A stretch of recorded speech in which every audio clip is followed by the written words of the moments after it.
I feel like the stupidest man alive. Not because I lost the money, not because I trusted the wrong person, but because every single warning sign was there, flashing like a neon billboard, and I walked right past it with a smile on my face. I told myself I was different. I told myself I knew what I was doing. I told myself that my 35 years in software consulting had taught me how to read people, how to spot a con, how to protect myself. I was wrong about all of it. My name is Scott. I'm 62 years old. I'm American, from Portland, Oregon. I spent 3.5 decades building enterprise solutions for Fortune 500 companies, working my way up from junior developer to senior consultant. I was good at what I did, really good. I understood systems. I understood logic. I understood how to identify problems before they became catastrophes. I retired at 58 with just over $800,000 in assets. I thought I had it all figured out. But you have to understand something. My life in Portland had become suffocating. My marriage had ended 2 years before I retired. 26 years with someone, and then one day you wake up and realize you're strangers living in the same house. The divorce was civil, almost businesslike. We split everything down the middle. The house sold. The retirement accounts divided. She kept the Subaru, I kept the truck. We shook hands in the lawyer's office like we were closing a business deal. Maybe that's all it ever was. After the divorce, I threw myself into work. But work was changing too. Younger developers with new ideas, new frameworks. I didn't have the energy to learn. I wasn't obsolete, not yet. But I could see it coming. So when the retirement package came through, I took it. 58 years old with $485,000 liquid after the divorce settlement and after buying out my ex-wife's share of my retirement account. Not bad, not great, but enough. The problem was, I didn't know what to do with myself. My kids were grown, scattered across the country with their own lives. My ex-wife had already moved to Arizona with her new boyfriend. My friends were all still working. I'd go to the gym at 10 in the morning and it would be full of retirees who looked 20 years older than me, shuffling on treadmills, talking about their grandchildren. I wasn't ready for that. I wasn't ready to be old. That's when I started researching Thailand. I'd traveled there once on business, back in 2008, for a conference in Bangkok. I remembered being struck by how alive the city felt, how cheap everything was, how friendly people seemed. I started watching YouTube videos, expat channels, travel vlogs, retirement guides. Everyone said the same thing. Your money goes further. The weather's perfect. The people are welcoming. You can live like a king on a modest pension. I arrived in Chiang Mai on a Tuesday in March 2022. I chose Chiang Mai because Bangkok felt too chaotic, too polluted. Chiang Mai had mountains, clean air, a slower pace. Digital nomad cafes everywhere. I rented a studio apartment near Nimman for 12,000 baht a month, about $350. Back in Portland, I'd been paying $2,200 for a one-bedroom. The math was intoxicating. The first month was exactly what I'd hoped for. I'd wake up, have coffee at one of those minimalist cafes where everyone's on a MacBook, then I'd rent a motorcycle and ride up into the mountains. Doi Suthep, Mesa Valley, the winding roads through the jungle. I felt alive in a way I hadn't felt in years. I wasn't some washed-up divorced guy in his late 50s. I was an adventurer. I was starting over. I met Benz in late April. She was working at a coffee shop in Nimman, one of the trendy places with exposed brick and Edison bulbs. I'd been going there most mornings because their espresso was decent and the Wi-Fi was reliable. She wasn't my server at first. I'd just notice her behind the counter, always smiling, always efficient, handling difficult customers with this calm grace that impressed me. One morning the place was slammed and she ended up taking my order. I asked for an Americano and she said something in Thai to her coworker that made them both laugh. I asked what was funny. She smiled and said, I tell her, another Farang order Americano. You all order same thing.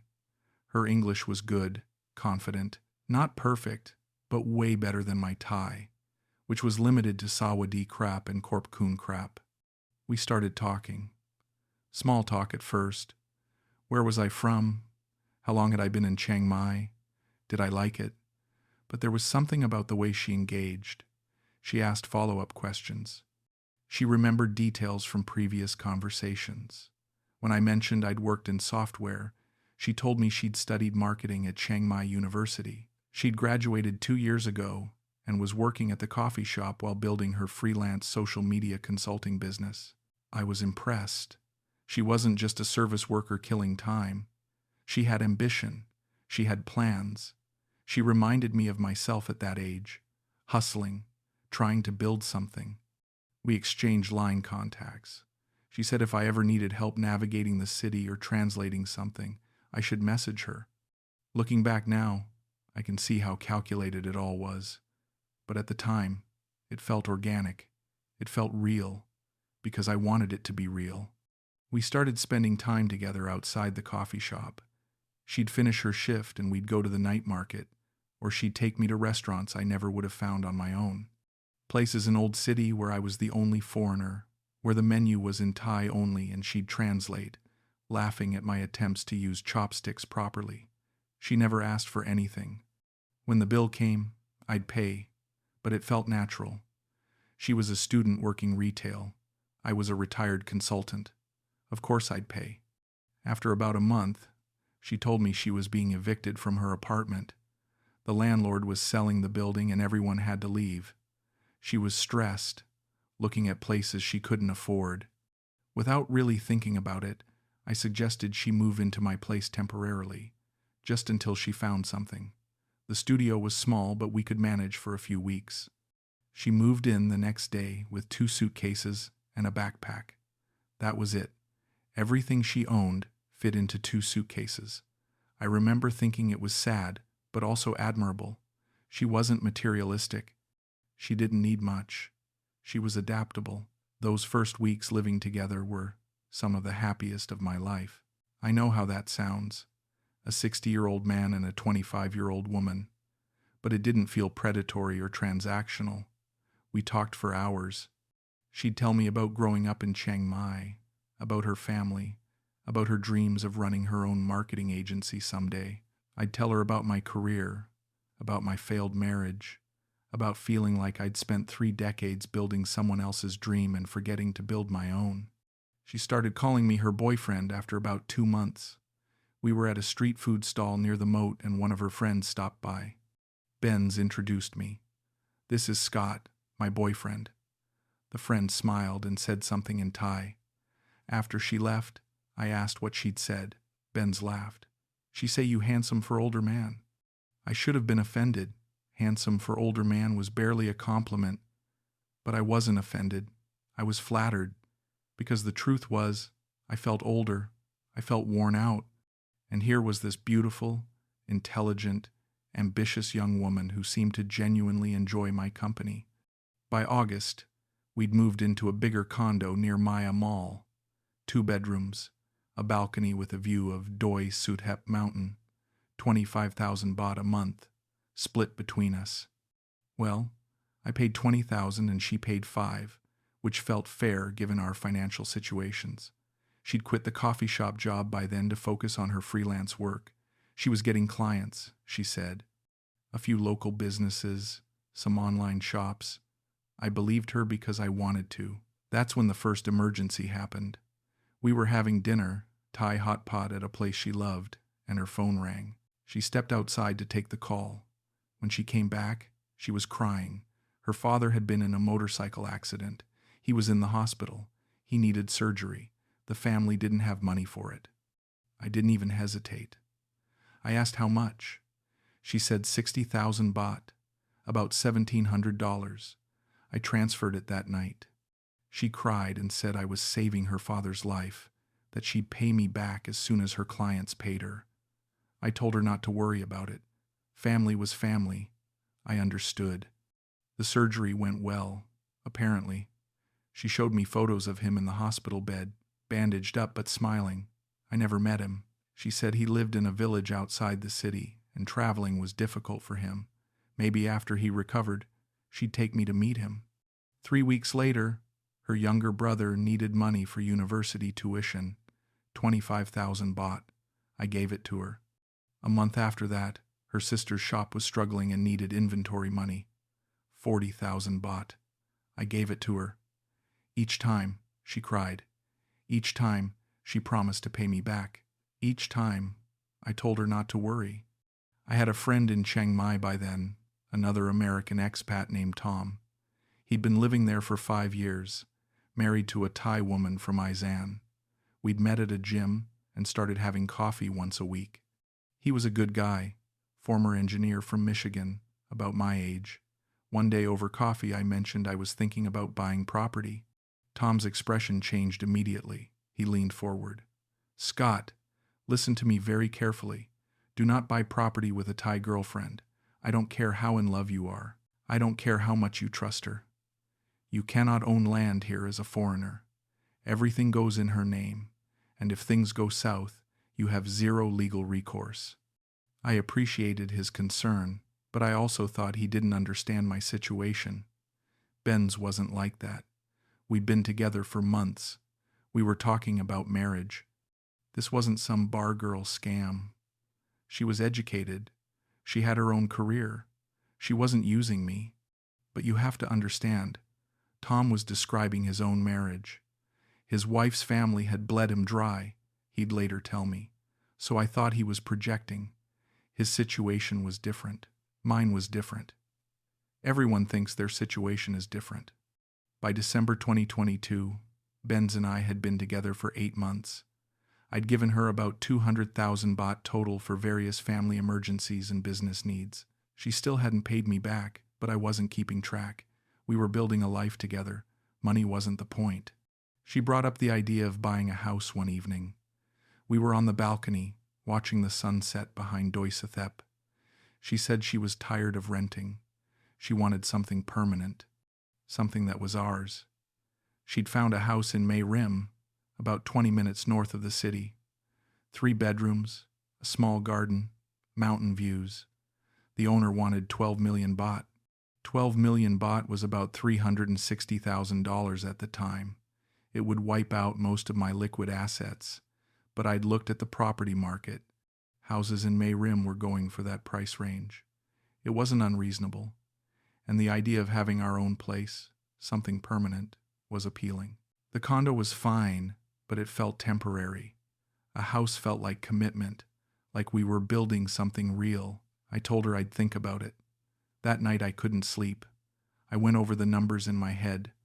After buying the house, I'd have about $125,000 left in liquid assets, plus my monthly retirement income of about $4,000. The house would be paid in full, no mortgage. We'd have low overhead. It could work. The next day, I told Benz I'd do it. Her reaction was everything I needed to see. She cried. She threw her arms around me.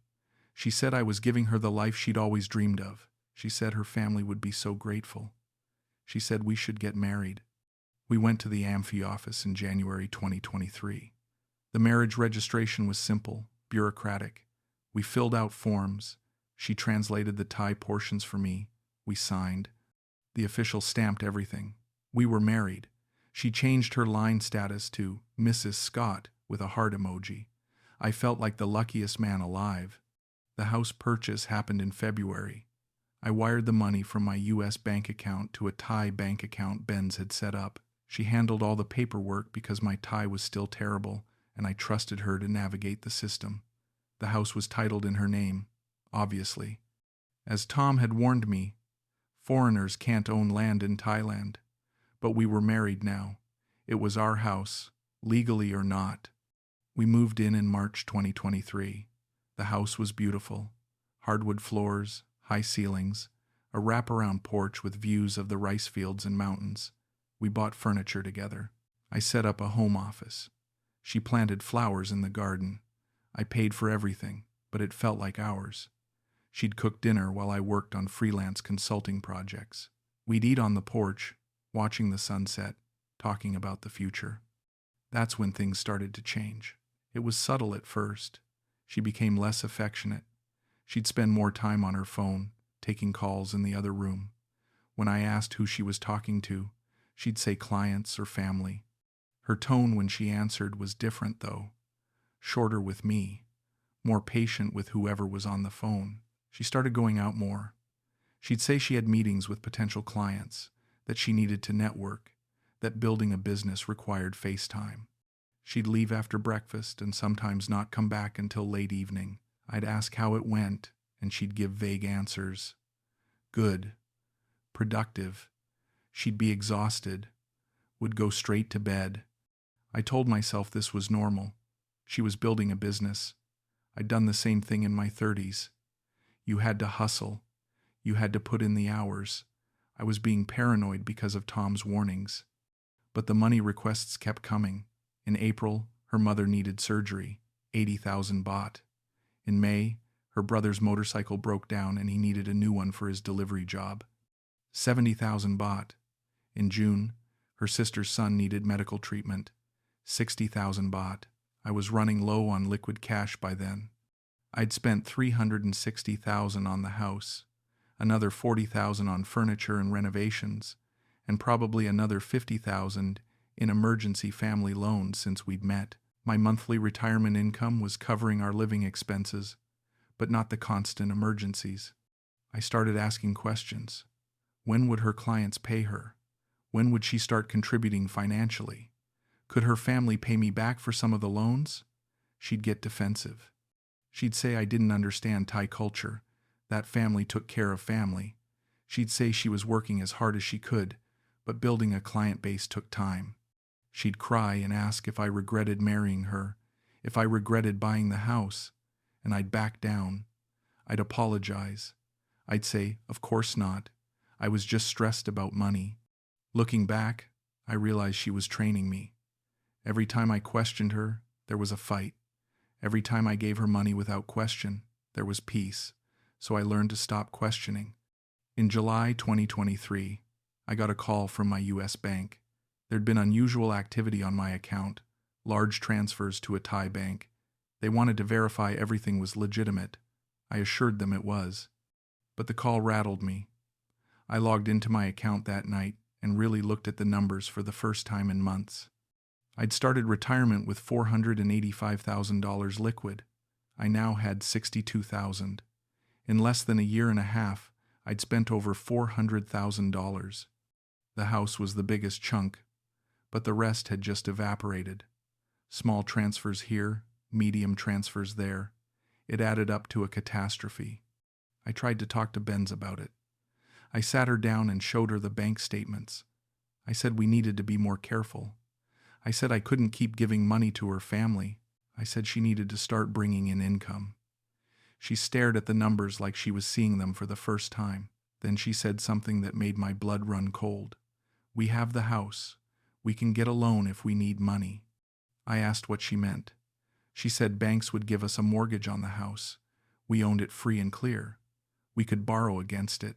I tried to explain that I didn't want debt at 61 years old, that the whole point of buying the house outright was to avoid a mortgage. She didn't seem to understand. Or maybe she understood perfectly and was already planning something. 2 weeks later, on a Thursday morning in August, I got a call from Capricorn Bank. The woman on the phone spoke some English. She said there'd been an overdraft on an account associated with my passport number. I told her there must be some mistake. I didn't have an account with Capricorn Bank. She gave me an account number. She said it had been opened in March. There was currently a 200,000 baht overdraft. I remember the sound of the ceiling fan clicking above me. It had been making that noise for weeks and I kept meaning to fix it. Funny what you remember when your world's falling apart. I asked the woman to repeat everything. She did, slower this time. An account had been opened in March at the Mae Rim branch. It was tied to the house property deed. There was a loan agreement. The account was now overdrawn by 200,000 baht, and if it wasn't rectified within 30 days, the bank would begin foreclosure proceedings on the collateral property. I hung up. I sat there for maybe an hour, just listening to that clicking fan, trying to make sense of what I'd heard. Then I opened my laptop and searched my email. There it was. Back in March, right after we'd moved into the house, Benz had asked me to sign some documents. She'd said they were transfer papers for the utilities, something about getting the electricity and water put in our names. I'd signed them. I hadn't read them. They were in Thai. I'd trusted her to tell me what they were. They weren't utility transfers. They were loan documents. She'd mortgaged the house. She'd taken out a 6 million baht loan against the property without telling me. That was about $170,000, and she'd spent it all in 5 months. When she came home that evening, I was still sitting in the same chair. She walked in, saw my face, and knew immediately. She didn't ask what was wrong. She just stopped in the doorway. I asked her about the loan. She didn't deny it. She said her family had needed help. Her father's medical bills had been worse than she'd told me. Her brother owed money to dangerous people. Her mother's house needed repairs. The business she'd been building needed capital investment. She'd planned to pay it all back before I found out. I asked how she'd planned to pay back 6 million baht when she had no income. She started crying. She said I didn't understand Thai family culture. She said I was being selfish. She said she'd done it for us, for our future, that her family was her responsibility. She said I'd never had to take care of anyone but myself, so I couldn't possibly understand. I wanted to scream. I wanted to throw her out. But I also felt this crushing guilt. Had I been selfish? Had I not given enough? Was this somehow my fault for not understanding the depths of her family obligations? That's the sick part. Even in that moment, even knowing what she'd done, part of me was trying to figure out how to fix it, how to pay off the loan, how to make it work. I couldn't sleep that night. I lay in bed running numbers in my head. I had $62,000 left. The loan was $170,000. I couldn't cover it. Even if I liquidated everything, sold my truck that was still in storage in Portland, emptied my emergency fund, I couldn't cover it. And even if I could, we'd be destitute. I'd be 61 years old with nothing. The next day I went to see Tom. I hadn't talked to him in months. Benz had discouraged our friendship, said he gave me negative energy, that he was bitter about his own relationship and projected it onto ours. But I had nowhere else to turn. Tom listened to everything. He didn't say, "I told you so." He just nodded, his face grim. When I finished, he said, "Scott, you need to leave. Today. Tomorrow at the latest. Get your passport. Get your bank cards. Get out of that house." I said I couldn't just leave. We were married. The house was our home. There had to be a legal solution. Tom shook his head. "Brother, there's no legal solution that works in your favor. She owns the house. She took out the loan. You signed documents you didn't understand. Thai courts aren't going to side with you. Best case scenario, you fight this for years and go broke paying lawyers. Worst case, you end up in debt you can't legally be held responsible for but can't escape from either." I went to see a lawyer anyway, a British expat who specialized in property disputes. He basically confirmed what Tom had said. The house was in Benz's name. The loan was against property I didn't legally own. I'd signed documents I shouldn't have signed. I had no claim to the property and no legal recourse to recover my money. The most I could hope for was getting the marriage annulled and walking away. But even that would cost me about $10,000 in legal fees and take 6 months minimum. I went back to the house that afternoon. Benz wasn't there. I packed a suitcase, clothes, laptop, some photos from my old life I'd brought with me. That was it. Everything else stayed. The furniture I'd bought, the kitchen equipment, the books on the shelves, the life I'd been trying to build. I left her a note. I don't remember exactly what it said. Something about how I couldn't stay, how I'd tried to make this work, how I hoped she'd figure things out. I didn't tell her where I was going. I didn't tell her I was leaving Thailand. I stayed with Tom and his wife for 3 days while I figured out my next steps. Tom's wife was kind, made me food, didn't ask questions. Tom helped me book a flight back to Portland. He lent me $2,000 when I admitted I didn't have enough liquid cash to cover immediate expenses. I promised I'd pay him back. He said not to worry about it. Before I left, I found out a few more things. Through Tom's wife's network of Thai friends, We learned that Benz had never graduated from Chiang Mai University. She'd dropped out after 1 year. The marketing business had never existed. There'd been no clients. The family emergencies had all been fabrications or enormous exaggerations. Her father hadn't been in a motorcycle accident. Her brother hadn't needed tuition money. Her sister didn't have a shop. The 6 million baht loan had mostly gone to pay off gambling debts. Benz's mother had a serious gambling problem. She'd borrowed money from loan sharks, the kind who charge 50% interest and break bones if you don't pay. Benz had mortgaged our house to save her mother from getting hurt. The rest of the money had gone to her actual boyfriend, a Thai guy named Somchai who'd been in prison during our entire relationship. He'd gotten out in June. The new motorcycle I'd seen in our driveway a few weeks ago, the one Ben said was a rental, it was his. He'd been living in our house while I was out running errands. I found all this out sitting in Tom's living room, his wife translating messages from her friend who knew Benz's cousin. I remember thinking, this is how your life ends. Not with some dramatic confrontation, not with justice or revenge, just sitting in someone else's house, finding out through third-hand gossip that your entire relationship was a lie. I flew back to Portland in September 2023. I'm living with my daughter and her husband now. They have a spare bedroom in their house in Beaverton. They've been incredibly gracious. My daughter doesn't say much about what happened. I think she's disappointed in me. My son-in-law asked a few questions early on, then dropped it when he realized how much it devastated me to talk about it. I've $62,000 left. At 61 years old. I worked for 35 years. I saved responsibly. I did everything right. And in 18 months, I destroyed my entire financial life. I looked up the house on Google Maps a few weeks ago. I don't know why. Morbid curiosity. There were new photos. The garden I'd planted was overgrown. There was a pickup truck in the driveway. I couldn't tell if Ben still lived there or if the bank had foreclosed and sold it. Part of me hopes the bank took it. Part of me hopes she lost everything too. But I know that's not how it works. She probably refinanced. Probably found another Scot. Probably told him the same stories. Tom messaged me last month. He said he'd heard through the expat network that Benz had a new boyfriend. Western guy, retirement age, Australian. They'd gotten married. I didn't ask for details. I didn't want to know. Here's what I've learned, and I need you to really hear this if you're thinking about doing what I did. The rules aren't different in Thailand. They're exactly the same. People who want to exploit you will exploit you anywhere in the world. The only difference is in Thailand, you have fewer legal protections and a language barrier that makes you even more vulnerable. I thought my business experience made me smart enough to avoid getting scammed. But business experience teaches you to trust systems, to trust contracts, to believe that people act in logical self-interest. Personal relationships don't work that way.